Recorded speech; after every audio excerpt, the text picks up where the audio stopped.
नाज़रीन, हैदराबाद में रेल जी पटड़ी बंद थी वई। माल बरदार गाड़ी हादसे खां बची वई आहे। उन हवाले सां वधीक अपडेट करे रहियो आहे सलीम अलाह। जी सलीम, वधीक अपडेट कजो।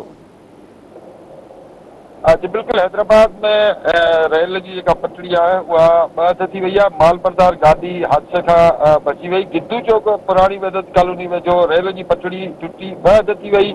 माल बरदार गाॾी ड्राइवर एमरजेंसी ब्रेक हणी गाॾी रोके वरिती आहे। हलंदड़ गाॾी जे ड्राइवर सूरताल खे बर वक़्तु महसूस कंदे फौरी तौर ब्रेक हयाईं। हाज़िर दिमाग़ी जो मुज़ाहिरो कंदे मुमकिना वॾे नुक़सान खां बचाव कयो।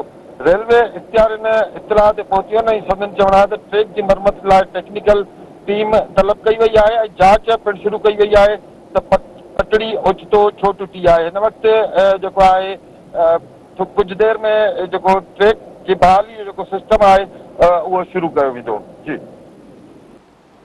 सलीम, आज मेहरबानी।